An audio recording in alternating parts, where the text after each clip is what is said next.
온 가족이 서울로 여행을 가기 전날 아들이 내게 49시간짜리 기차 일반석 표를 내밀었다. 그렇다. 그들 세 식구는 비행기를 타고 가고 나만 일반석에 앉아 가도록 배정된 것이었다. 나는 그 표를 빤히 응시했다.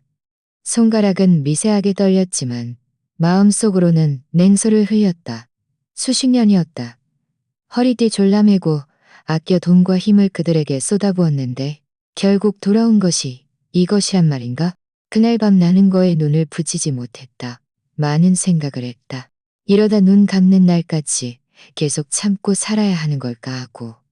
그러나 날이 밝아올 무렵 나는 문득 어떤 결정을 내렸다. 그들 온 가족을 미치게 만들 만한 그런 결정을. 내 이름은 이순자, 78세다. 이 여행은 따지고 보면 내가 손수 준비한 것이었다. 아들 이민주는 연차를 내고 온 가족이 서울로 구경 간다며 겸사겸사 나도 좀 쉬게 해주겠다고 했다. 그 말을 듣자 나는 내심 꽤 기뻤다. 드디어 가족의 따뜻함을 좀 느낄 수 있겠구나 싶었다. 이 여행을 위해 나는 꼬박 한 달 넘게 바삐 움직였다. 약상자 안에는 약들이 종류별로 잘 정리되어 있었다. 장조림 반찬, 혈당 조절약, 심장약을 투명한 작은 봉투에 담아 아침 저녁으로 하나씩 절대 헷갈리지 않게 꼼꼼히 표시해 두었다. 손녀가 입맛 없을까봐 육포, 과자, 초콜릿 같은 간식도 꽉꽉 채워 넣었다. 신분증, 보물 같은 카드들, 은행 카드까지 나는 하나하나 꼼꼼히 챙겨 넣었다. 집 안에서는 나 혼자 정신없이 바빴다. 거실에서는 아들은 다리를 꼬고 앉아 휴대전화를 만지작거리고 있었고 며느리 박수지는 소파에 누워 드라마를 보고 있었으며 손녀 이지은은 이어폰을 낀 채 콧노래를 흥얼거리며 웃고 있었다. 누구 하나 나를 쳐다보지도 않았다. 나는 아무 말도 하지 않았다. 어미 된 자가 자식을 위해 걱정하는 것은 당연한 일이라 여겼으니까. 다만 속으로 조용히 한숨을 쉬었다. 이 식구들은 나를 사람으로, 대 식구들은 나를 사람으로 대해준다. 저녁 때까지 바삐 움직여. 다음 날 가져갈 여행 가방 몇 개를 현관 앞에 두었다. 혹시라도 아이들이 뭘 빠뜨렸을까봐 안팎으로 3번이나 확인했다. 그러자 박수진이 무심하게 한마디 던졌다. 어머니, 너무 많이 싸신 거 아니에요? 어차피 어머니는 기차 타고 가시니까 저희처럼 비행기 수화물 규정이 까다롭지 않잖아요. 그냥 다 가져가세요. 나는 멍하니 얼이 빠진 채였다. 채 정신을 차리기도 전에 아들이 주머니에서 기차표 한 장을 꺼내 내밀었다. 어머니, 그냥 기차 타고 가세요. 제가 49시간짜리 일반석 표 다 사놨어요. 경치도 좋고 돈도 좀 아낄 수 있잖아요. 그 순간 내 손가락은 굳어버렸다. 49시간 일반석이라니. 이 늙은 몸으로 허리한 시간도 제대로 못 펴는데 이틀 밤낮을 앉아서 가라는 말인가? 나는 고개를 들어 그들을 바라보았다. 아들은 여전히 휴대전화에서 눈을 떼지 않았고 박수진은 오히려 웃으며 말했다. 어머니, 사람들하고 이야기하는 거 제일 좋아하시잖아요. 기차 안 시끌벅적해서 새로운 친구도 사귀고 좋지 않겠어요? 나는 속으로 차가운 비웃음을 흘렸다. 이게 변명이라고? 젊은 사람들은 비행기가 편하고 나는 늙은 몸인데 오히려 고생을 감당할 수 있다니. 이게 그들의 효도인가? 탁자를 내리치고 싶었지만 결국 참아냈다. 얼굴에 억지 웃음을 지으며 말했다. 그래, 기차면 기차지. 마침 나도 몇 년 동안 장거리 기차는 안 타봤으니까. 종이 위에 인쇄된 49시간이라는 차가운 글자는 마치 내게 이 집에서 내 위치가 얼마나 쓸모없고 귀찮은 존재인지 언제든 교환되거나 희생될 수 있는 존재임을 상기시켜주는 듯했다. 그들은 입으로는 나를 가족이라 불렀지만 정작 일이 닥치면 나를 가장 중요하지 않은 자리로 밀어낼 뿐이었다. 밤이 깊어졌다. 집 안은 점점 고요해졌지만 나는 도무지 잠을 이룰 수 없었다. 불을 끄고 나는 침대 머리에 앉아 그 일반석표를 이리저리 뒤척였다. 창밖의 달빛이 종이 위에 차갑고 하얗게 비쳤고 그 빛은 내 마음을 더욱 사늘하게 만들었다. 나는 지난 수십 년간의 희생을 떠올렸다. 아들이 결혼할 때 산 집은 내가 젊은 시절 허리띠 졸라매고 모은 돈으로 마련해 준 것이었고, 손녀의 학비는 매달 잊지 않고 보내주었다. 심지어 그들이 평소에 옷을 사고 하전제품을 살 때도 나에게 손을 벌려 돈을 요구하기 일쑤였다. 하지만 그들은 단 한 번도 고맙다는 말을 한 적이 없었다. 그저 내가 느리다고 늙었다고 불평만 할 뿐이었다. 나는 쓴웃음을 지었다. 문득 내가 우스운 존재 같다는 생각이 들었다. 80을 바라보는 나이에도 남을 위해 소처럼 일하고 있다니. 손에 든 표는 점점 더 무겁게 느껴졌다. 문득이라 생각이 들었다. 왜 나는 다른 방식으로 살 수 없을까? 왜 그들이 일반석에 앉으라 하면 나는 고분고분 고통을 감내해야 하는가? 나는 낮은 소리로 웃음을 터뜨렸다. 그 웃음소리는 밤중에 듣기에 차갑고 딱딱했다. 그렇지, 나도 손발 없는 바보가 아닌데. 충분히 내 스스로 결정할 수 있잖아. 그 순간 내 마음속에 한 가지 묘안이 떠올랐다. 출발하는 날, 아직 날이 치밝기도 전에 나는 급하게 문 닫는 소리에 잠에서 깼다. 아들 이민준이 거실에서 소리쳤다. 빨리 좀 움직여요. 비행기 놓치겠어요. 박수진의 목소리도 뒤이어 들려왔다. 어머니, 아직 주무세요. 그 나이에 아직도 늦잠을 주무시면 어떡해요. 빨리 좀 움직이세요. 소녀는 방 안에서 소리쳤다. 할머니, 왜 이렇게 느려요? 아직 짐 정리도 안 끝났어요? 이따가 우리 발목 잡지 마세요. 어머니, 빨리 움직이세요. 어머니, 빨리 움직이세요. 나는 침대에서 몸을 일으켰다. 발이 바닥에 닿자마자 무릎에서 딱 소리가 나며 내가 늙었음을 상기시켜 주었다. 하지만 내 마음은 조금도 흔들리지 않았다. 오히려 묘하게 평온했다. 어젯밤의 그 생각은 마치 씨앗처럼 이미 내 마음속에 뿌리내려 싹을 틔우고 있었다. 나는 천천히 옷을 입고 세수를 했다. 어머니는 귀찮으니까 편하실 테니 그냥 다 가져가세요.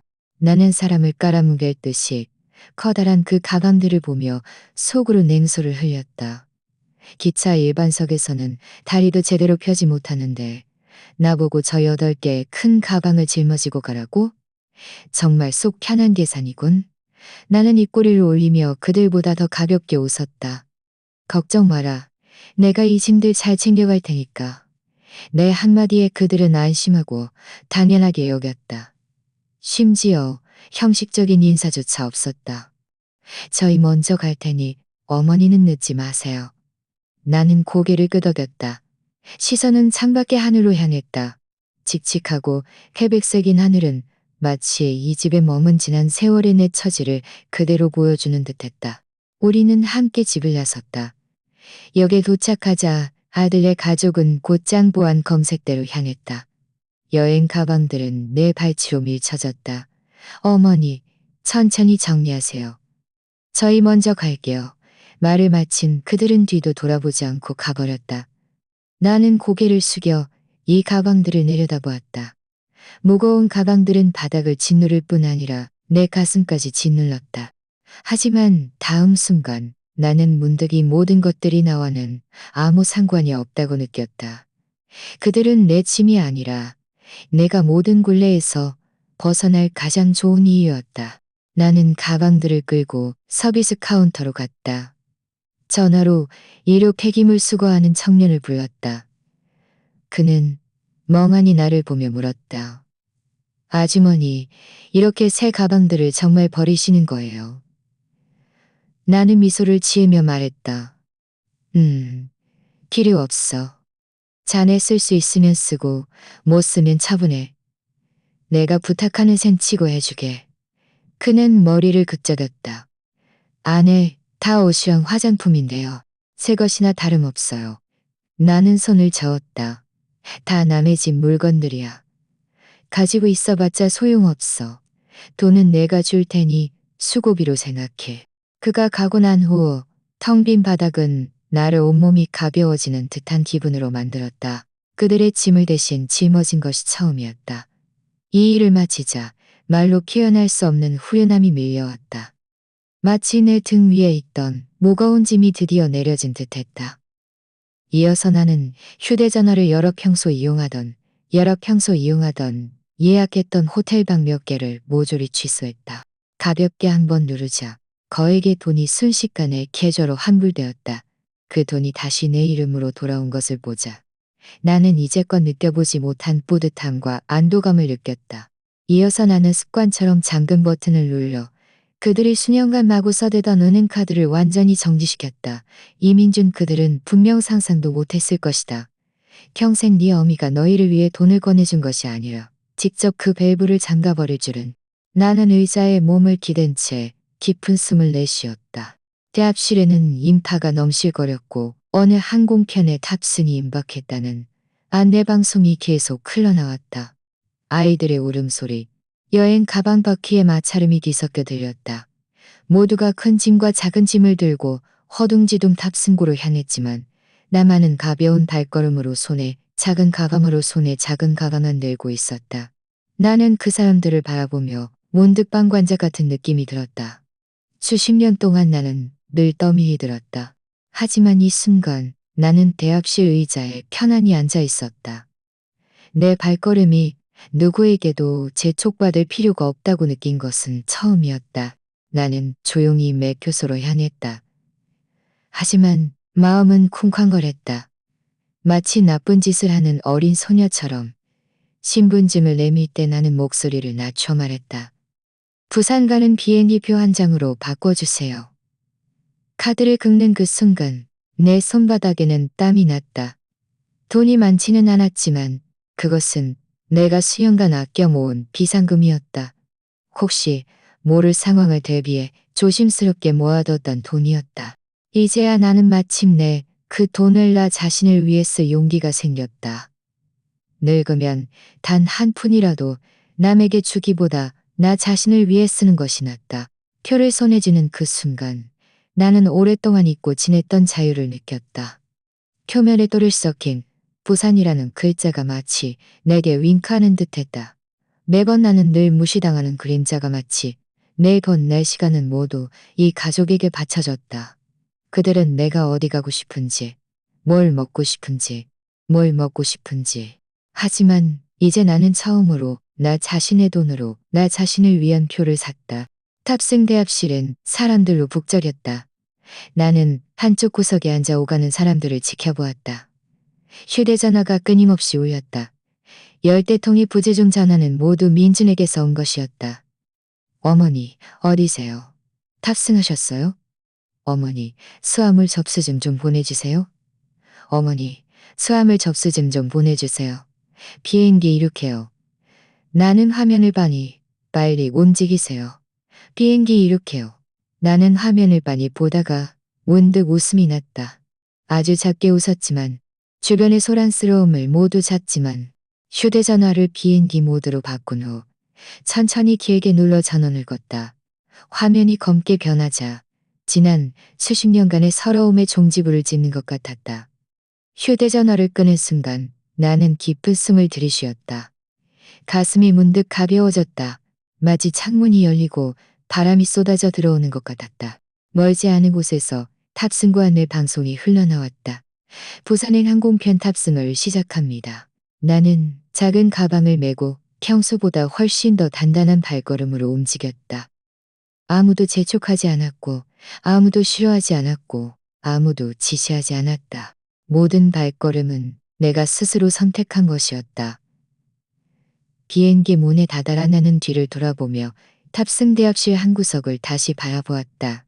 그곳에는 여전히 아들의 초조한 모습, 며느리의 투덜거리는 모습, 휴대전화를 만지작거리며 아무 상관없다는 듯한 손녀의 모습이 보이는 듯했다. 나는 속으로 작게 한숨을 쉬었다. 이번에는 너희들 정말 혼쭐이 날 거야. 비행기 안의 조명은 부드러웠다. 나는 천천히 자리에 앉아 안전벨트를 맸다. 비행기 엔진이 굉음을 내며 시동을 걸 때 나는 문득 웃음이 터져 나올 것 같았다. 78세 된 사람이 아직도 젊은 사람처럼 홀로 새로운 곳으로 날아갈 수 있다니. 귓가에는 굉음이, 눈앞에는 점점 작아지는 도시가 보였다. 나는 속으로 조용히 되뇌었다. 춘자야. 너는 마침내 남의 손에 놀아나는 장기짝이 아니게 되었구나. 비행기가 착륙했을 때 나는 좌석에 기댄 채 뜻밖에도 평온한 기분이었다. 창밖에 햇살이 눈부셔서 나는 눈을 가늘게 떴다. 승객들은 서둘러 안전벨트를 풀고 짐을 밀며 비행기 문을 나섰지만 나는 느릿느릿 가방을 정리하며 서두르지 않았다. 나는 분명히 알고 있었다. 반대편 서울 김포공항에서는 내 착한 아들네 가족이 신이 나서 비행기에서 내리고 있을 것이다. 곧바로 호텔에 체크인해서 뜨거운 물에 샤워하고 푸짐하게 한 끼 먹을 생각에 들떠 있을 것이다. 안타깝게도 그들은 아직 모든 것이나 이 늙은 어미의 손안에 있다고 착각하고 있을 터였다. 나는 그들이 호텔 프론트에 도착하는 장면을 상상했다. 아들은 배를 내밀고 신분증을 탁 놓으며 말할 것이다. 저희 침대 3개짜리 방 3개 예약했습니다. 박수진이 끼어들 것이다. 아, 아기 침대도 하나 추가해주세요. 여기까지 생각하자 나는 웃음이 터져나왔다. 그들에게 무슨 아기가 있겠는가. 하지만 박수진의 입은 원래 저렇게 거침없어서 무슨 말이든 내뱉길 일쑤였다. 손녀 이지은은 분명 휴대전화를 보며 투덜거릴 것이다. 할머니는 왜 아직 안 왔지? 짐은 내 옷 다 저 안에 있는데. 박수진이 다시 재촉할 것이다. 어머니 빨리 좀 서두르세요. 저희 비행기 시간 맞춰야 해요. 결과 프런트 직원이 컴퓨터를 확인하더니 고개를 들어 미소 지을 것이다. 손님, 예약하신 방들은 이미 시스템에서 취소되었습니다. 나는 아들이 그 자리에서 폭발하는 소리가 들리는 듯했다. 뭐라고요? 취소됐다고요? 누가 취소했어요? 프런트 직원은 정중하게 답할 것이다. 예약하신 분께서 직접 처리하셨습니다. 부산의 탑승 대기실에서 나는 작게 콧노래를 흥얼거렸다. 방을 취소할 때 나는 일부러 내 이름을 남겨두었다. 그들이 확인했을 때, 그들은 분명 당황했을 것이다. 박수진은 평소 체면을 중시하는 성격이니 얼굴이 연지곤지 바른 것처럼 빨개졌을 것이다. 입으로는 애써 변명하려 들겠지. 시스템 오류 아니에요? 우리 시어머니 연세가 많으셔서 조작할 줄 모르실 텐데요. 하지만 프런트 직원은 시스템 기록을 명확히 보여줄 것이고 그때서야 그들은 이 늙은 할머니가 결코 어리석지 않다는 것을 깨달을 것이다. 더 큰 소동은 아직 남아 있었다. 호텔을 취소했으니 그들은 어쩔 수 없이 카드를 긁어야 할 것이다. 이민준이 은행 카드를 내미는 순간 포스기에서 삐 하는 낮은 소리와 함께 빨간불이 깜빡이며 결제 실패라고 뜰 것이다. 그는 분명 식은땀을 흘리며 다급히 다시 카드를 긁을 테지만 몇 번을 긁어도 결과는 같을 것이다. 거래 실패. 내가 어젯밤 직접 정지시킨 카드였다. 수십 년 동안 그들은 돈 쓰는데 눈아 깜빡하지 않았다. 내가 뒤를 봐주고 있다는 것을 알았기 때문이다. 나는 박수진이 몰래 불평하는 모습을 상상할 수 있었다. 진작에 그 사람한테 맡기면 안 된다고 했는데 왜 굳이 어머니가 다 관리하게 했어요? 이민주는 화가 치밀어 박수진에게 덮어놓고 요구할 것이다. 닥쳐. 돈 없으면 네가 알아서 잘고 찾아봐. 그때 소녀 이지은은 울음을 터뜨릴 것이다. 자기 화장품, 옷, 가방이 모두 그 8개의 큰 가방 안에 있었으니까. 하지만 안타깝게도 그 가방들은 이미 내가 사람을 시켜 치우거나 버리거나 팔아버렸으니 그들에게는 평생을 버리거나 팔아버렸으니 어머니 짐은 어디 있어? 이민주는 분명 다급히 전화를 걸 테지만 들려오는 것은 차가운 안내음일 것이다. 고객님이 거신 전화는 현재 전원이 꺼져 있습니다. 나는 그가 멍하니 전화기를 미친 듯이 누르며 계속 전화를 걸 테지만 여전히 같은 안내음만 들려오는 모습을 상상했다. 박수진은 옆에서 분명 이렇게 말할 것이다. 무슨 일 생긴 거 아니겠죠? 어르신이 혹시 길이라도 잃으시면 저희 어떡해요? 이민주는 저희 어떡해요? 여기까지 생각하자 나는 속에서 묘한 쾌감이 솟아올랐다. 수십 년 동안 그들은 늘 나를 하녀처럼 현금인 줄기처럼 당연하게 여겼다. 하지만 이제 내가 전원을 끄자 그들은 뜨거운 냄비 위의 개미들처럼 오왕저왕할 것이다. 나는 그들이 공항대합실에 나란히 앉아있는 모습을 상상할 수 있었다. 몇 개의 텅 빈 있을 것이다. 몇 개의 텅 빈 수함을 쥐고 있을 것이다. 몇 개의 텅 빈 있을 것이다. 몇 개의 텅 빈 있어. 송년은 울면서 새 옷을 사달라고 조르고 나는 눈을 감고 의자 등받이에 기댔다. 귓가에는 반복되는 항공편 안내 방송이 들려왔다. 주변에는 사람들이 오고 가며 갓비 움직였지만 나는 오히려 더없이 평온함을 느꼈다. 서울 쪽에서 벌어지는 소동을 굳이 내 눈으로 볼 필요는 없었다. 상상하는 것만으로도 충분히 속이 시원했다. 짐은 전부 사라지고 정만으로도 충분히 속이 시원했다. 비행기가 부산에 착륙했을 때 나는 이미 휴대전화를 완전히 꺼둔 상태였다. 하지만 나는 서울 좁은 상태였다. 나는 박수진이 불평불만을 늘어놓는 모습을 거의 상상할 수 있었다. 이지은은 새 옷을 사달라고 징징거리고 민주는 화가 머리끝까지 나도 체면을 지키려 했을 것이다. 나는 휴대전화를 켜지 않았지만 세상은 참으로 흥미로워서 어떤 소식은 내가 굳이 들으려 하지 않아도 저절로 내 귀에 들어오게 마련이다. 그날 오후 나는 오랜 친구 최영숙과 부산의 작은 식당에서 밀면을 먹고 있었다. 영숙의 손자가 휴대전화로 친구의 아사넷을 보다가 웃으며 내밀었다. 아주머니, 이거 아주머니 아니세요? 내가 고개를 숙이자 아니나 다를까 이지은이었다. 그녀는 공항대합실에서 찍은 셀카를 올렸는데 입술을 잔뜩 내밀고 할머니 실종. 전화도 안 되고 짐도 다 없어졌어요. 나는 글과 함께 우는 이모티콘 몇 개를 붙여놓았다. 나는 웃음이 터져나올 뻔했다. 할머니 실종이라니. 마치 내가 길을 잃은 반려동물이라도 되는 양. 하지만 그녀는 자기 집안의 치부를 고스란히 드러낸 꼴이었다. 아래 달린 댓글들은 더 재미있었다. 어떤 친구는 네 할머니 똑똑하시네. 분명 너희한테 질렸을 거야 라고 남겼고 또 다른 친구는 비아냥거렸다. 그 나이에 길을 잃다니 너희가 할머니 괴롭힌 거 아니야. 더 독한 댓글도 있었다. 네 할머니가 너보다 낫다.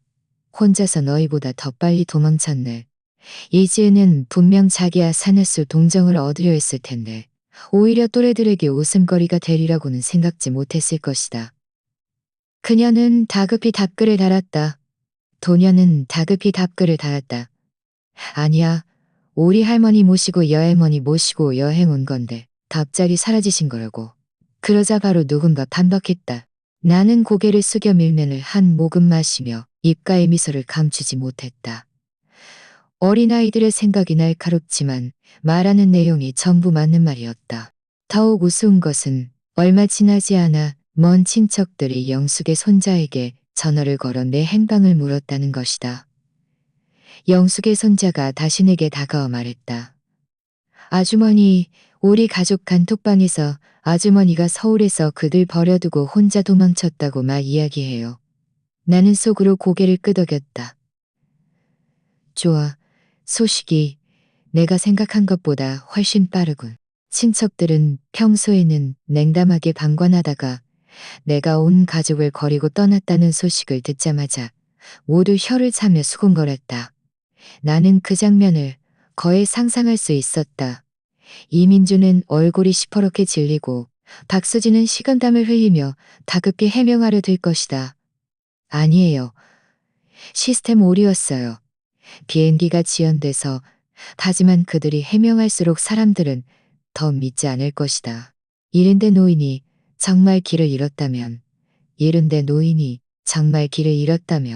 과연 영숙의 말에 따르면 어떤 사촌 동생은 단톡방에 이렇게 직접적으로 글을 남겼다고 했다. 이순자 할머니 평소에 얼마나 유능하신데 분명 화가 단단히 나셔서 너희랑 안 간 거야. 민주는 분명 그 자리에서 폭발했을 것이다. 체면은 그에게 목숨보다 중요했다. 특히 직장 동료나 친척들하는 말을 가장 싫어했다. 하지만 이제 온 세상에 그가 어머니를 모시고 여행안을 모시고 여행 가다가 어머니를 모시고 그들 가족 내부에서는 분명 이미 난리가 났을 것이다. 민주는 분명 박수진을 향해 소리칠 것이다. 네가 기차 타고 가면 편하다고 하지 않았어. 이젠 잘됐다. 어머니가 일부러 복수하는 거잖아. 박수진도 지지 않고 쏘아붙일 것이다. 내 탓만 해. 당신이 비행기표 없다고 어머니 기차 태운 거 아니야? 만약 진짜 효자였으면 호텔을 취소했겠어? 당신이 아들 노릇 제대로 못하가 어머니 기차 태운 거 아니야? 만약 진짜 효대다. 내 옷이와 호텔을 취소했겠어? 당신이 아들 노릇대 끼어들 것이다. 아닐, 엄마 아빠가 할머니를 것이다. 세 식구가 각자 자기 할 말만 하며 아수라장으로 싸울 것이다. 공항 대합실에는 사람들이 오고 가는데 그들은 목이 터져라 싸우면서도 누구 하나 고개를 숙이려 하지 않을 것이다. 하지만 나는 부산의 작은 식당에 앉아 천천히 밀면을 씹으며 진수성찬을 먹는 것보다 더 통쾌함을 느꼈다. 더욱 아이러니한 것은 민준의 직장 동료들이 원래부터 그가 허풍 떠는 것을 못마땅히 했다는 것이다. 평소 그는 직장에서 늘 저희 어머니는 제가 다 관리해드려서 돈도 제가 다 처리하고 집안일도 제가 걱정할 필요 없어요 라고 말했다. 듣기에는 효자 같았지만 사실은 내가 그를 먹여 살리고 있었던 셈이다. 이제 소식이 퍼지자 동료들은 속으로 비웃을 것이다. 알고 보니 이민준이 잘 나가는 건 다 어머니 덕이었군. 어머니가 휴대전화를 끄자마자 호텔조차 예약 못하다니. 나는 장담컨대 다음날 그가 직장에 가면 못하다니. 나는 장담컨대 다음날 그가 직장에 가면 분명 누군가 가식적인 표정으로 물을 것이다. 어머, 이민준 씨, 어머니가 여행 중에 사라지셨다면서요. 차는 썼지만 혀끝에는 단맛이 감돌았다. 마치 내 마음과 같았다. 지난 세월의 온갖 서러움이 마침내 이 순간 천천히 녹아내리는 듯했다. 나는 그들이 어떻게 혼란스러워하는지 직접 볼 필요는 없었다. SNS, 친척, 직장 동료들이 이미 나에게 모든 것을 또렷이 준비해주고 있었다.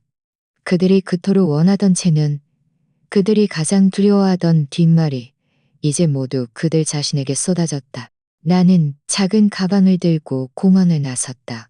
사람 잡을 땐 무거운 8개의 여행 가방이 없으니 발걸음이 무척 가벼웠다. 택시를 기다리는데 기사 아저씨가 내 나이를 보더니 조수석 문을 특별히 열어주었다. 아주머니, 여기 앉으세요. 넓고 편하실 거예요. 나는 웃으며 고개를 끄덕였다. 오랫동안 잊고 지냈던 존중받는 느낌이 마음속에 밀려왔다. 차는 고속도로를 달렸고 창밖에 노을은 하늘을 황금빛으로 물들였다. 나는 좌석에 기댄 채 속으로 조용히 되뇌었다. 영수가 수십 년 만에 드디어 널 다시 보게 되는구나. 최영숙은 내가 젊었을 때의 절친이었다. 우리는 어릴 적부터 같은 동네에서 자랐고 함께 고생했던 시절도 있었고 함께 노래도 불렀고 몰래 야외 영화를 보러 가기도 했다.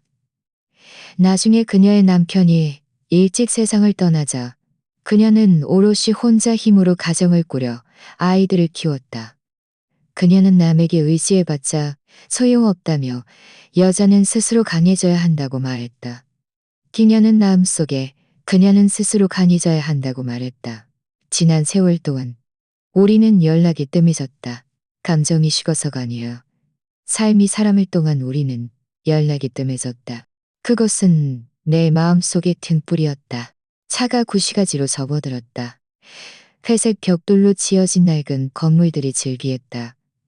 기사가 차를 세웠을 때 나는 건물 아래 서 있는 한 사람을 보았다. 키는 작았고 머리는 이미 새하였지만 눈은 반짝였다. 바로 영숙이었다. 내가 차에서 내리자 그녀는 반초간 멍하니 서 있다가 이내 달려와 나를 꼭 껴안았다.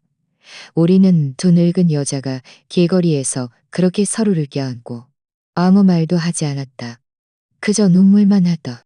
그녀는 나를 붙잡고 울었다. 나는 그녀의 등을 토닥였다. 너무나도 심하게 울어서 눈이 따가웠다. 바보 같은 소리. 내가 정말 못 움직이게 되면 제일 먼저 보고 싶은 사람이 너야. 우리는 서로를 부축하며 천천히 계단을 올랐다. 그녀의 집은 크지 않았다. 낡은 건물 2층에 방 2칸짜리 집이었다. 문을 열고 들어서자마자 맛있는 음식 냄새가 풍겼다. 나는 코끝이 찡해졌다. 집 냄새가 바로 이런 거구나. 식탁에는 간단한 반찬 몇 가지가 놓여 있었다. 토마토 달걀볶음, 오이 무침, 그리고 국수 한 그릇. 영숙이 웃으며 말했다. 그냥 대충 한 끼 때우려 했는데 네가 정말 올 줄은 몰랐네. 나도 웃으며 말했다. 진수성찬보다 더 맛있어. 우리는 먹으면서 이야기를 나누기 시작했고 한 번 시작된 이야기는 끝없이 이어졌다. 젊은 시절 함께 농촌에서 일했던 이야기부터 배급표 받으려고 줄 서던 이야기, 몰래 춤추러 도망갔던 이야기까지. 영숙은 나를 놀리며 말했다. 그때 어떤 총각이 너를 쫓아다니면서 빨간 목도리를 선물해줬잖아. 네가 소문날까봐 억지로 돌려줬는데 만약 네가 그걸 받았으면 어쩌면 지금과는 다른 삶은 돼. 어쩌면 더 비참했을지도 모르지. 나는 웃으며 고개를 저었다. 이제 와서 이런 이야기 해봤자 소용없지. 우리 둘 다 70, 80 된 사람들이잖아. 하지만 그렇게 이야기하다 보니 마음속에 억눌려 있던 괴로움이 천천히 풀려났다.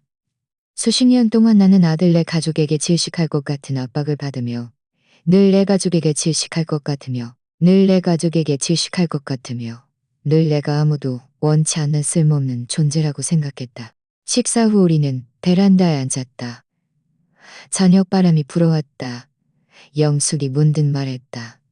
춘자야, 네가 여기 왔으니 서두르지 말고 좀 더 머물러. 우리 둘이 같이 지내면서 서로 의지하며 살자. 너도 자식들한테 시달릴 만큼 시달렸고 나도 혼자 지내며 말동무가 그리웠으니. 나는 가슴이 철렁했다. 그녀의 말이 맞았다. 그녀의 말이 맞았다. 늙으면 가장 두려움이지만 외로움보다 더 두려움보다 그리운 것이 외로움이지만 외로움보다 더 두려움보다 우리 둘이 같이 지내자. 서로 의지하면서. 영숙의 눈이 반짝이며 내 손을 잡았다. 진심이야? 그게 무엇보다 진심이지. 나는 웃었다. 그 순간 내 마음은 커다란 바위가 떨어져 나간 듯 가벼워졌다. 수십 년간의 억압이 이 한마디에 완전히 풀려났다. 밤이 깊어졌다. 우리는 잠자리를 정리했다. 나는 다른 방에서 잠들었다. 창밖에서는 풀벌레 소리가 들려왔다. 방 안에는 아들의 고함도 며느리의 불평도 손녀의 짜증도 없었다. 오직 고요함과 음식 냄새의 잔향만이 남아있었다. 부산에 정착한 다음 날 영숙과 나는 아침 일찍 근처 시장에 갔다. 그녀는 신선한 가지와 고추를 사고 특히 유포 고추장 양념을 한 봉지 골랐다. 나는 장바구니를 들고 그녀 옆을 걸으며 마음이 무척 가벼웠다. 이런 일상을 보낸 지 몇 년 만인지 시장의 활기찬 소리와 공기 중의 고소한 냄새는 시끄럽지만 사람을 편안하게 했다. 하지만 나는 분명히 알고 있었다. 저 멀리 서울에서는 소식은 내가 생각한 것보다 빨리 전해졌다. 정오쯤 먼 친척 조카가 영숙의 손자에게 전화를 걸어 서울에서 민준네 가족을 만났는데 아주 차련한 모습이었다고 말했다. 그렇게 이 이야기는 내 귀에 들어왔다. 알고 보니 그들은 공항에서 헤매다 적당한 호텔을 찾지 못하고 어쩔 수 없이 외딴 여관을 찾아갔다고 했다. 그곳은 작고 허름해서 화장실에는 뜨거운 물도 나오지 않았고 문 앞에는 한량들이 어슬렁거렸다. 박수진은 무서워서 문 밖으로 나오지 않았고 박수진은 무서워서 문 앞에는 한량들이 어슬렁거렸다고 했다. 입으로는 여기가 진짜 더럽다고 투덜거리면서도 지갑이 너무 얇아 어쩔 수 없이 자신을 희생해야 했을 것이다. 나는 그 이야기를 듣고 속이 시원했다. 더욱 흥미로운 것은 민준이 카드를 긁어 돈을 내려고 시도했지만 그제야 계좌 잔액이 이미 전부 인출되었다는 것이다. 그것은 내가 어젯밤 정지시킨 은행 카드였다. 수십 년 동안 그들은 돈을 요구할 때 내 동의를 구한 적이 없었다. 마치 내 돈이 태어날 때부터 그들을 위해 존재하는 것처럼. 하지만 이제 내가 계좌를 회수하자 그들은 내가 잔인하다고 생각할 것이다. 나는 민준의 목소리가 여관 안에서 터져나오는 소리를 거의 들을 수 있었다. 엄마가 돈을 다 빼갔어. 일부러 우리 앞길을 막으려는 거야. 박수진도 지지 않고 쏘아붙일 것이다. 당신이 아들 노릇을 제대로 못해서 어머니조차 잡지 못하는 거잖아. 평소에는 어머니가 당신 없으면 못 산다고 허풍 떨더니 이젠 어머니가 직접 손을 놓아버렸네. 여기까지 듣자 나는 속으로 차갑게 웃었다. 아낀다고? 내가 평생 그들을 아낀 것으로 부족한가? 그들이 태어나서 자랄 때까지 돈, 시간, 마음을 쏟아부었는데 그들은 너무해라는 한마디로 내 모든 희생을 지워버리는군. 하지만 이 덕분에 나는 돈이 없으면 그들이 어떻게든 방법을 찾아야 한다는 것을 깨달았다. 그래서 그들은 친척들에게 도움을 요청하기 시작했다. 하지만 친척들에게 도움을 요청하기 시작했다. 하지만 친척들은 바보가 아니었다. 그들은 이미 그들 가족이 나에게 의지해 살고 있다는 것을. 아이고, 이 선생님 댁은 서울로 여행 가신다더니 왜 이런 허름한 여관에 계세요? 어머님은요? 같이 안 계세요? 어머님이 년 내서 대접하는 거 아니었어요? 그 어르신 어디 가셨대요? 이런 비아냥거림을 생각하자 나는 속이 시원했다. 평소 그들은 나를 등에 업고 잘난 척과 잘난 척 거만한 것이니 이제 친척들이 이때를 틈타 비나는 것도 빌려주겠는 것도 자업자득이었다. 박수진은 분명 화가 나서 눈을 희번덕거렸을 테지만 그들 가족은 서울에서 낮에는 체면치레하며 어슬렁거리고 밤에는 작은 여관으로 돌아와 서로를 원망했을 것이다. 민주는 박수진 탓을 하고 박수진은 민준에게 무능하다고 욕하고 이지은은 엉어 울었을 것이다. 세 식구는 여행은커녕 오히려 소동만 벌인 꼴이 되었다. 가장 통쾌한 거린 거였을 것이다. 가장 통쾌한 것은 민준이 마침내 참지 못했다는 것이다. 그는 평소 가장 고집세고 얼굴이 철판 같았지만 이제는 어쩔 세고 얼굴이 철판 같았지만 고객님이 거신 전화는 현재 전원이 꺼져 있습니다. 나는 그가 휴대전화를 쥐어짜듯 쥐고 이마에 핏발이 서도록 이를 악물고 말하는 모습을 상상했다. 엄마가 진짜 작정했어. 일부러 우리 망신 주려는 거야. 맞다. 나는 그들이 나 없이 사는 삶을 맛보게 하고 싶었다. 수십 년 동안 그들은 나를 하녀처럼 지갑처럼 여겼을 뿐 존엄한 사람으로 대한 적이 없었다. 이제야 그들은 나 없이는 제대로 된 호텔 한 칸도 잡을 수 없다는 것을 알게 되었을 것이다. 부산에서 며칠 지내자 내 마음은 서서히 가라앉았다. 영숙은 매일 아침 나를 데리고 시장에 가서 장을 보고 점심에는 함께 요리를 했다. 오후에는 근처 공원에 산책을 갔다. 평범한 일상이었지만 오랫동안 잊고 지냈던 편안함을 느끼게 해주었다. 하지만 내 휴대전화는 늘 꺼져 있었다. 그것은 나를 묶어두는 끈이었다. 내가 전원을 켜는 순간 나는 다시 그 차가운 집으로 끌려갈 것이었다. 그들이 나를 방해하는 것을 원치 않았다. 그들이 나를 방해하는 것을 원치 않았다. 나는 잠시 망설이다가 마침내 전원 버튼을 눌렀다. 화면이 갑자기 밝아지며 눈을 부시게 했다. 다음 순간 진동음과 알림음이 끊임없이 울렸다. 마치 내 손 안에서 창동이 계속 울리는 것 같았다. 수십 통의 부재중 전화가 쏟아져 들어왔다. 이민준, 박수진, 손녀이준, 그리고 여러 친척들, 심지어 몇 개의 모르는 번호까지 목록에 깜빡거렸다. 내 가슴이 살짝 조여왔지만 내가 자세히 보기도 전에 전화가 다시 걸려왔다. 화면에는 익숙한 이름 이민준이 깜빡거렸다. 나는 통화 버튼 위에서 잠시 망설였다. 복잡한 감정이 스쳐 지나갔다. 아무리 그래도 내가 손수 키운 아들이 아닌가. 하지만 수십 년 동안 그는 돈을 요구하고 보살핌을 요구했을 뿐 언제 진심으로 나를 엄마라고 불렀던가. 잠시 망설인 끝에 나는 결국 통화 버튼을 눌렀다. 수화기 너머에서는 분노와 울음이 뒤섞인 목소리가 터져나왔다. 오랫동안 억눌려 있던 화가 마침내 폭발하는 듯했다. 엄마, 대체 무슨 뜻이야? 일부러 이러는 거지? 호텔도 취소하고 돈도 못 찾게 만들고 우리 세 식구 서울에서 완전히 망신당했잖아. 내 직장 동료들이 다 나를 비웃는 거 몰라? 그의 목소리는 쉬어 있었고 원망과 함께 수치심이 섞여 있었다. 나는 조용히 들었다. 나는 조용히 들었다. 내 마음은 조금도 흔들리지 않았다. 수십 년 동안 그는 입만 열면 엄마가 나에게 해줘야 해. 엄마가 해줘야 해. 난 하는 임원도 엄마 고생 많으셨어요. 엄마 부탁할게. 제발 그만해. 돈 좀 줄 수 없어? 이번 한 번만이라도. 엄마가 안 도와주면 우리 진짜 못 버텨.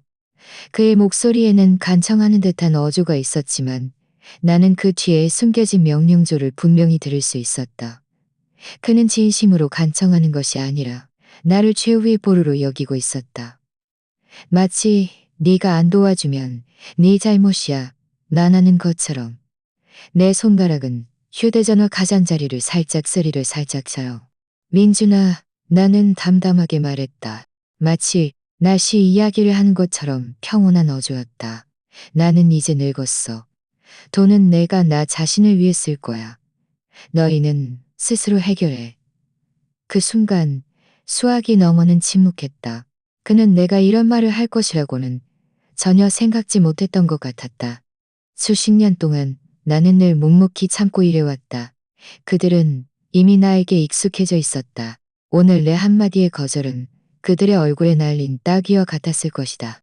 아니나 다를까 이어서 박수진의 목소리가 끼어들었다. 날카롭고 귀에 거슬렸다. 당신이 엄마야? 우리를 버리는 거야? 당신 양심도 없어? 우리가 밖에서 이렇게 고생하는데 당신은 조금도 안쓰럽지 않아.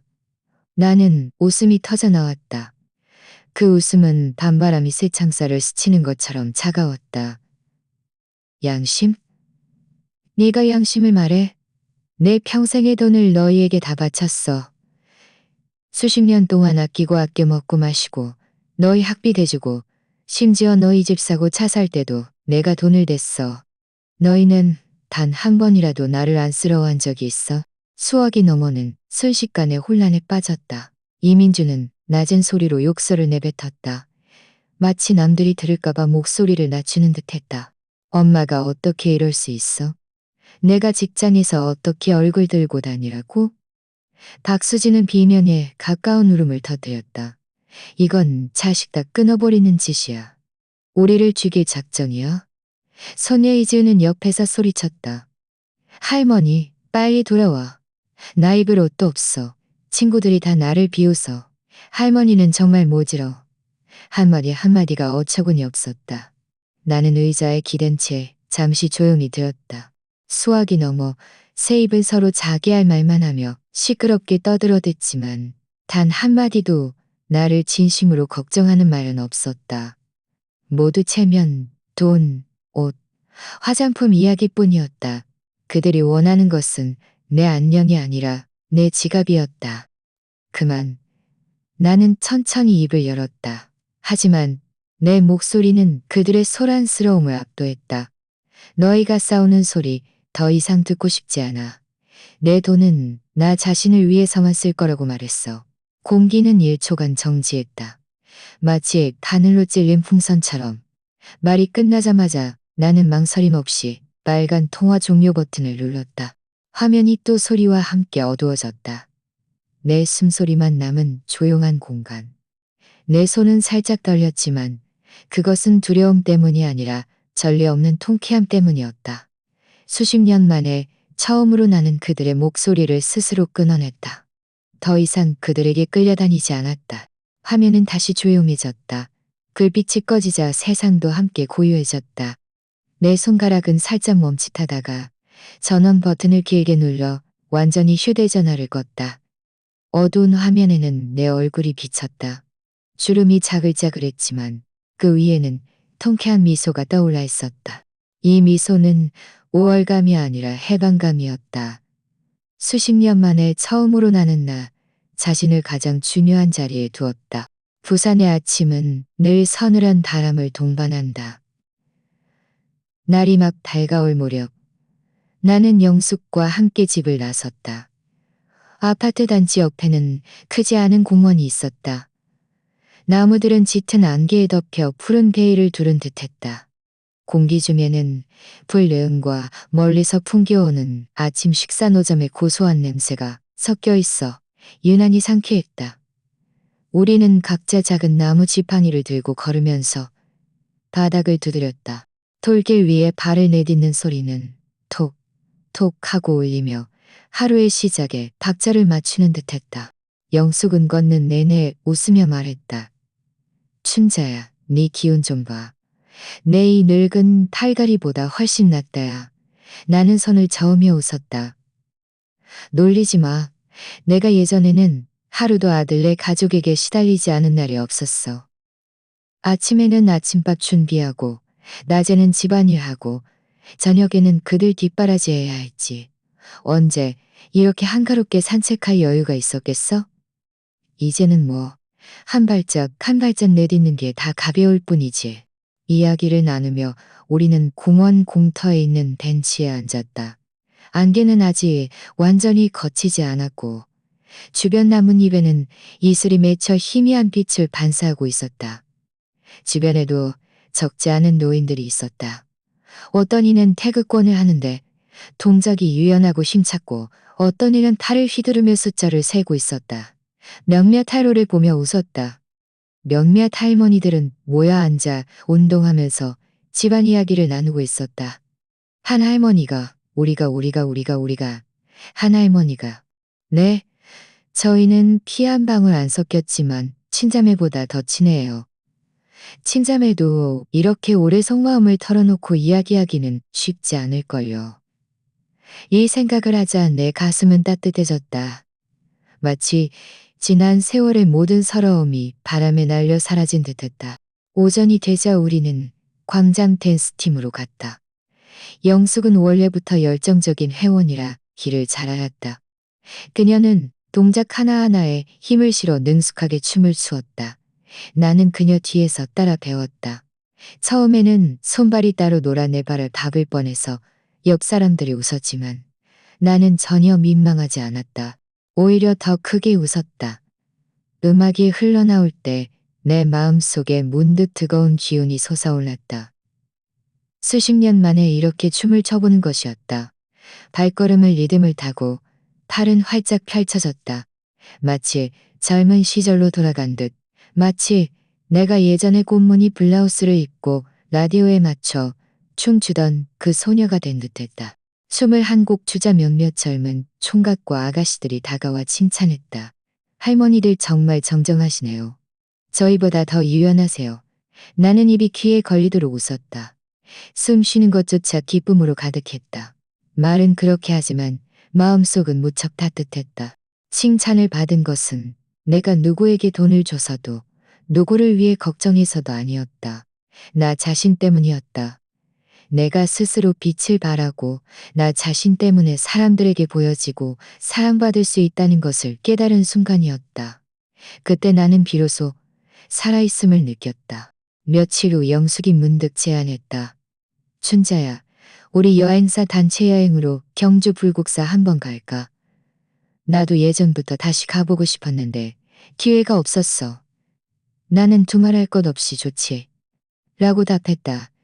다음 날 아침 일찍 우리는 작은 가방을 메고 동네 노인 여행 단체 버스에 올랐다. 버스 안에는 수십 명의 할아버지, 할머니들이 있었다. 어떤 이는 노래를 부르고 어떤 이는 시시콜콜한 이야기를 나누며 분위기가 무척 활기찼다. 창가에 앉아 나는 풍경이 한 점 뒤로 물러나는 것을 보며 오랫동안 잊고 지냈던 가벼움을 느꼈다. 불국사 광장에 도착해 우리는 버스에서 내렸다. 가이드가 작은 깃발을 들고 앞에서 길을 안내했고 우리는 그 뒤를 따랐다. 나와 영숙은 천천히 걸었는데 그녀는 내 팔을 살짝 잡아주었고 나는 그녀의 등을 구축했다. 인파가 넘쳐났지만 우리는 묵묵히 걸어갔다. 불국사 아래 서서 나는 고개를 들었다. 마음이 조금 아련했다. 78세가 되어서도 이런 고대 유적을 직접 볼 수 있다니 정말 쉽지 않은 일이었다.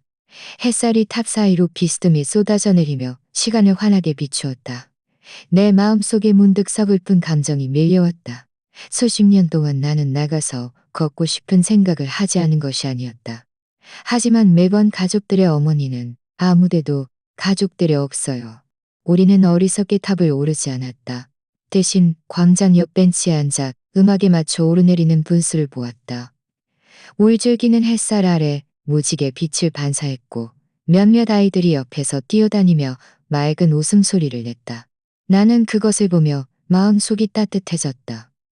나도 모르게 웃음이 터져 나왔다. 나도 모르게 웃음이 터져 나왔다. 영숙이 내게 물병을 건네며 웃었다. 오후에는 첨성대로 갔다. 나이가 많아지니 계단을 오르는 것은 말할 것도 없고 걷는 것조차 쉽게 피곤해졌다. 다행히 유적지 안에 전동차가 있어서 우리는 그것을 타고 이동했다. 바람이 시원하게 불어왔고 시야는 탁 트였다. 멀리 바라보니 성벽은 굽이굽이 이어져 있었다. 오래된 벽돌 위에는 푸른 이기가 가득했다. 그 사진은 내가 지금까지 휴대전화에 가득했다. 그 사진은 내가 지금까지 휴대전화에 가득했다. 영숙은 신이 나서 사진을 찍었고 나도 그녀에게 이끌려 포즈를 찍었고 나도 그녀에게 이끌려 포즈를 찍었고 매번 꺼내 볼 때마다 마음이 환해지는 것을 느낀다. 풍경이 너무 웅장해서가 아니라 내가 마침내 나 자신을 위해 집 밖으로 나설 수 있었고 나 자신만의 흔적을 남길 수 있었기 때문이다. 돌아오는 차 안에서 나는 좌석에 기댄 채 전례 없는 평온함을 느꼈다. 창밖에 노을이 천천히 지고 있었고 붉은 노을빛이 얼굴에 따뜻하게 비쳤다. 내가 원하던 삶이 바로 이런 것이었어. 일상으로 돌아오자 우리의 삶은 오히려 더 맛깔스러워졌다. 아침에 시장에 가서 신선한 가지를 보면 오늘은 어양가지 볶음을 할까 하고 상의하고 세일하는 달걀을 보면 싱글벙글 웃으며 한 팩 더 사왔다. 집에 와서 요리하며 이야기를 나누면 냄비에서 피어나는 고소한 냄새가 마음을 편안하게 했다. 때로는 베란다에 앉아 햇볕을 쬐고 발치에는 썰어놓은 과일이 놓여 있었다. 누가 할머니의 삶이 외롭고 쓸쓸해야 한다고 말했던가. 우리는 여전히 웃을 수 있고 떠들 수 있었고 계획을 세울 수 있었다. 나는 점차 내 마음이 변했다는 것을 깨달았다. 예전에는 내가 살아가는 이유가 가족들이 나를 필요로 하기 때문이라고 생각했다. 누군가는 밥을 먹어야 하고 누군가는 돈이 필요하고 누군가는 내가 아이를 돌봐주기를 원했다. 나는 그들의 필수품이었다. 하지만 이제야 나는 깨달았다. 나는 누구의 소유물도 아니었다. 나는 나 자신을 위해 살 권리가 있었다. 햇볕을 즐기고 여행을 가고 좋아하는 옷을 살 권리. 비록 그것이 단 한 장의 스카프일지라도 밤에 침대에 누우면 나는 종종 이 시간들을 떠올렸다. 마음속에는 불안도 없었고 재촉받는 듯한 답답함도 없었다. 오히려 인생 치령이 넘어서도 새로운 시작을 할 수 있다는 것을 처음으로 느꼈다. 나는 조용히 눈을 감고 나 자신에게 말했다. 춘자야, 너는 누구의 엄마도 누구의 할머니도 아니야. 너는 그저 너 자신일 뿐이야. 친척들이 영숙에게 전화를 걸어 민준네 가족이 이미 서울에서 초라하게 돌아왔다고 말했다. 원래는 여행을 간다고 했지만 여행 경비는 얼마 쓰지도 않고 망신만 당했다고 했다. 그들이 고향에 돌아오자마자 제일 먼저 한 일은 은행에 가서 돈을 찾는 것이었다. 하지만 은행 직원은 계좌가 이미 정지되었고 모든 자금이 본인 명의로 이전되었다고 알려주었다. 민주는 그 자리에서 멍하니 서 있었고 박수진은 화가 나서 얼굴이 일그러졌다. 말도 안 돼. 이 카드 우리 계속 쓰던 거 아니야? 엄마가 어떻게 이럴 수 있어? 나는 그 말을 듣고 속으로 차갑게 웃었다. 수십 년 동안 그들은 돈을 쓸 때 내 동의를 구한 적이 없었다. 마치 내 돈이 태생적으로 그들을 위해 존재하는 것처럼. 이제 내가 계좌를 회수하자 그들은 내가 잔인하다고 생각할 것이다. 얼마 지나지 않아 더 큰 타격이 찾아왔다. 변호사가 찾아와 내 유언장 사본을 전달했다. 그 몇 장의 종이에는 검은 글자로 또렷이 적혀 있었다. 부동산은 내가 결혼 전 개인적으로 구매한 것으로 내 소유이며 자녀와는 무관하다. 내가 세상을 떠난 후에도 이 집은 그들의 손에 들어가지 않을 것이다. 들리는 바에 따르면 그 순간 민주는 소파에 그대로 얼어붙어 얼굴이 새하얗게 질렸다고 한다. 마치 사람들 앞에서 크게 따기를 맞은 것처럼. 그는 원래 돈이 인출되어도 집만은 최소한 그들의 퇴로가 될 것이라는 일말의 환상을 품고 있었다. 하지만 이제 마지막 버팀목마저 사라진 것이다. 박수진은 그 말을 듣자마자 꼬리 밟힌 고양이처럼 펄쩍 뛰었다. 당신 엄마가 작정하고 우리랑 맞서는 거야. 당신이랑 사는 게 무슨 의미가 있어? 당신은 집 한 채도 못 얻는데 내가 당신 곁에 붙어 있을 이유가 뭐야? 그녀는 소리 지르며 찻잔을 던졌다. 찬물이 사방으로 튀었고 그녀의 논의가 도와줄 거라고 믿었는데 그녀의 눈은 계산이 깨진 황당함으로 동물과 눈물로 얼굴이 터 있었다. 소녀 이지은은 흐느끼며 울었다. 이제 돈 한 푼도 안 주면 나 앞으로 어떻게 살아? 세 식구는 집안에서 아수라장으로 싸웠다.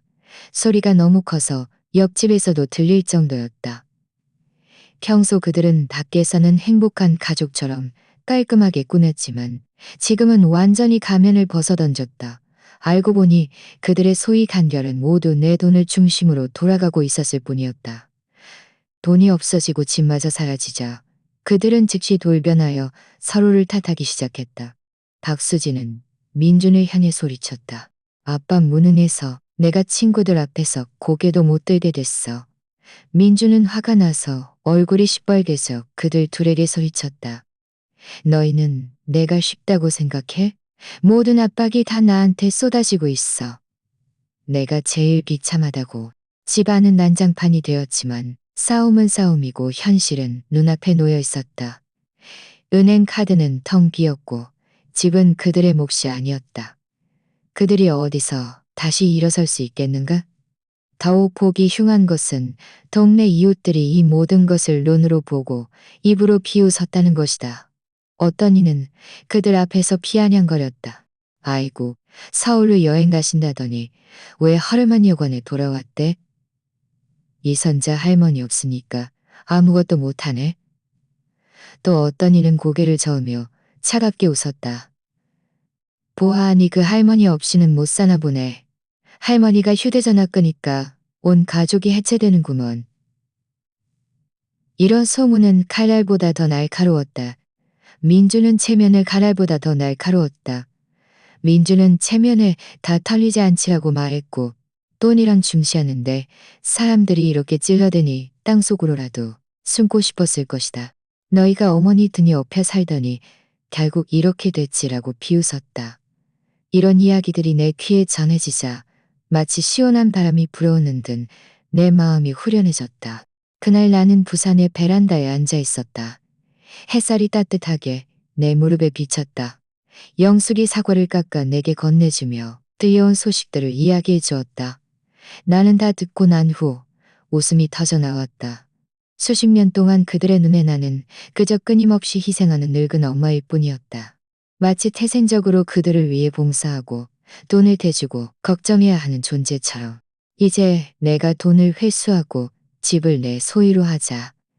그들은 비로소 깜짝 놀란 듯 자신들이 아무것도 움켜쥘 수 없다는 것을 깨달았다. 내 마음에는 오직 한 글자, 통쾌함만 있었다. 들리는 바에 따르면 결국 그들 가족은 한동안 조용했다고 한다. 박수진은 화가 나서 문을 쾅 닫고 나갔고 이지은은 휴대전화를 껴안고 가겠다고 소리쳤다. 민주는 소파에 털썩 주저앉아 텅 빈 지갑을 멍하니 바라보았다고 한다. 그 순간 그들은 마침내 자신들이 가장 중요한 버팀목을 잃었다는 것을 깨달았을 것이다. 그날 밤 나와 영숙은 베란다에 앉았다. 초가을 바람이 살랑살랑 불어왔다. 조금 서늘했지만 뼈를 찌르는 듯하지는 않았다. 아파트 단지에서는 아이들의 웃음소리가 들려왔고 어느 집 부엌에서는 볶음 요리하는 소리, 지글지글 고소한 냄비 소리가 들려왔다. 오히려 친근하게 느껴졌다. 나는 따뜻한 차 한 잔을 손에 들고 천천히 마셨다. 영숙이 밤하늘을 응시하다 문득 입을 열었다. 춘자야, 너는 앞으로 어떻게 할 생각이야? 나는 한동안 침묵하다가 찻잔을 내려놓았다. 수십 년 동안 나는 한 번도 앞으로에 대해 진지하게 생각해 본 적이 없었다. 내 인생은 마치 전부 정해져 있는 것 같았다. 아들은 돈이 필요하고, 손녀는 학비가 필요하고, 남편은 누군가 집안일을 돌봐주기를 원했다. 나는 태엽 감긴 낡은 시계처럼 끊임없이 돌고 돌았다. 한 번도 나 자신에게 어디 가고 싶니? 라고 물어본 적이 없었다. 하지만 이제 나는 문득 아직 늦지 않았다는 생각이 들었다. 영수가 우리 제주도 한 번 갈까? 나는 나지막이 말했다. 영숙은 멈칫하더니 이내 눈을 반짝였다. 제주도? 좋지? 나도 늘 한라산이랑 바다 보고 싶었는데 기회가 없었어. 나는 고개를 끄덕였다. 우리 둘 다 나이가 적지 않아. 더 미루면 걷지도 못하게 될 거야. 아직 걸을 수 있을 때 가서 아름다운 제주도를 보고 다른 세상을 보자. 이 말을 하자 내 마음은 갑자기 무척 가벼워졌다. 나 자신의 미래를 계획하는 것이 이렇게나 아름다운 일이라니. 영숙은 내 손을 꽉 잡았다. 나 자신을 위해서가 아니라 나 자신을 위해서를 위해서가. 앞으로 우리 서로 의지하며 살자. 앞으로 우리 서로 의지하며 살자. 더 이상 남의 눈치 보지 말고. 다음 날 나는 작은 수첩을 찾아 몇 줄의 글을 썼다. 내 남은 인생은 내가 원하는 사람에게만 쓸 것이다. 아들에게도 며느리에게도 손녀에게도 주지 않을 것이다. 오직 나 자신에게 그리고 내가 원하는 사람에게만. 이 몇 줄의 글을 쓰고 나는 한참 동안 나 자신의 글을 응시했다. 글씨는 희미했지만 이것은 내 78년 인생에서 가장 명확한 선언이었다. 정오쯤 휴대전화가 갑자기 울리기 시작했다. 화면에는 이민준이라는 이름이 한 번, 두 번, 세 번 깜빡거렸다. 벨 소리는 마치 내 귓속으로 파고들어 나를 평온함에서 끌어내려는 듯했다. 나는 그 이름을 응시했다. 하지만 내 마음에는 조금도 동요가 없었다. 수십 년 동안 나는 그의 전화만 보면 긴장했다. 늘 그가 돈을 요구하고 사람을 요구하고 사람을 요구하고 내가 즉시 무엇인가를 해주기를 원할까봐 두려웠다. 하지만 그 초조함이 나와 무슨 상관이란 말인가. 하지만 이번에는 그저 담담하게 웃을 뿐이었다. 나는 수학이 너머에서 그가 식은땀을 흘리며 다급히 제다이었다. 이 마지막 세월은 나 자신에게 속해야 했다. 나는 손을 뻗어 조용히 전원 버튼을 눌렀다. 화면이 검게 변하는 순간 나는 더없이 후련함을 느꼈다. 그 뚜 하는 소리는 마치 과거의 모든 것을 나를 대신해 닫아주는 듯했다. 또한 무거운 문이 안에서 잠겨 끝없는 요구를 밖으로 차단하는 것 같았다. 방 안은 조용해졌다. 오직 내 심장 소리만이 남았다. 창밖에는 햇살이 좋았고 바람이 창문을 스치며 그림자가 흔들렸다. 나는 문득 온몸이 바람이 창문을 스치며 그림자가 흔들렸다. 춘자야 가자. 영숙이 문 앞에서 나를 불렀다. 그녀는 이미 작은 가방을 메고 있었다. 무척 가벼운 가방 안에는 몇 벌에 갈아입을 옷과 약품만이 들어있었다. 실용적이고 간결했다. 나는 고개를 끄덕이며 작은 가방을 맸다. 아무런 뒤끝했고 아무런 뒤끝했고 아무런 짐도 없었다. 나는 뒤를 돌아보고 조용히 문을 잠갔다. 열쇠는 내 손 안에서 그 내 손 안에서 한 바퀴 돌며 낡은 소리를 냈다. 마치 새로운 삶의 서곡을 낡은 소리를 냈다. 마치 우리를 배웅하는 것처럼 가로등은 아직 켜져 있었고 우리의 그림자를 길게 늘어뜨렸다. 하나는 키가 크고 하나는 작았지만 앞뒤로 나란히 걸어가는 모습은 유난히 굳건해 보였다. 기차역 앞은 사람들로 북적였다. 방송에서는 익숙한 안내음이 흘러나왔다. 제주도행 열차가 곧 출발합니다. 안내음이 울릴 때마다 내 심장이 함께 울렸다. 제주도, 내게는 멀지만 상상으로 가득한 곳. 예전에는 꿈조차 꾸지 못했던 곳. 이제 나는 정말 그곳으로 가는 길을 밟으려 하고 있었다. 나와 영숙은 서로를 보며 웃었다. 그 미소에는 젊은 시절에나 있을 법한 강인함이 담겨 있었다. 마치 멀리 떠나 새로운 세상을 개척하려는 두 소녀처럼. 우리는 모두 알고 있었다. 이 여행은 단순히 여행이 아니었다. 우리의 남은 삶의 새로운 시작이었다. 우리는 팔짱을 끼고 기차 대합실로 들어섰다. 우리의 모습은 구부정했지만 등은 곧게 펴져 있었다. 사람들 속에서 아무도 우리 두 노인을 주목하지 않을지도 모른다. 하지만 우리의 미소는 누구보다 밝았다.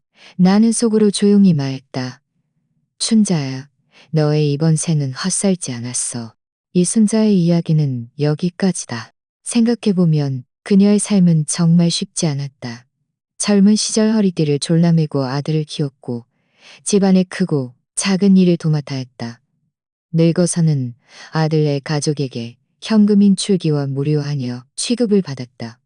심지어 온 가족이 서울로 여행 갈 때조차 그녀에게 49시간짜리 일반석을 배정했다. 마음속으로 매성을 듯했지만 마음속으로는 몸이 튼튼하시니까였다. 하지만 그녀는 반평생을 참아왔던 서러움을 마침내 그 순간 그녀는 반평생을 그 순간 깨달았다. 그녀는 조용히 호텔을 취소하고 은행 카드를 정지시키고 짐을 처리하고 비행기 표를 바꾸었다. 아들네 가족이 서울에 도착했을 때 호텔은 사라지고 돈은 인출되지 않고 전화는 꺼져 있었다. 그들은 완전히 혼란에 빠졌다. 이순자는 그녀는 홀로 부산으로 가서 오랜 친구에게 몸을 의탁했고 오랫동안 잊고 지냈던 자유를 되찾았다. 공원에 산책하고 광장 댄스를 추고 평범한 일상이었지만 그녀는 처음으로 살아있음이 누구에게 필요로 되어서가 아니라 나 자신을 위한 것이라는 것을 느꼈다. 마지막으로 그녀는 친구와 함께 제주도로 여행 가기로 약속했다. 얼굴에는 미소를, 등 뒤에는 굳건한 모습을 한 채. 어떤 이들은 네 결정이 잔인하다고 말할지도 모른다. 하지만 다른 각도에서 생각해보면 그녀는 그저 자신에게 속한 노년을 되찾았을 뿐이다. 그녀는 아무것도 잘못한 것이 없다. 그녀는 그저 한 가지 진리를 깨달았을 뿐이다. 남은 인생은 더 이상 누구를 위해 살 필요 없다. 만약 당신이 이 글을 여기까지 읽었다면 어쩌면 당신 주변의 어떤 어르신을 떠올리거나 혹은 당신 자신의 미래 모습을 상상할지도 모른다. 사람이 어떤 나이에 이르면 가장 두려운 것은 외로움이 아니다. 모든 것을 바쳤음에도 불구하고 당연하게 여겨지는 것이다.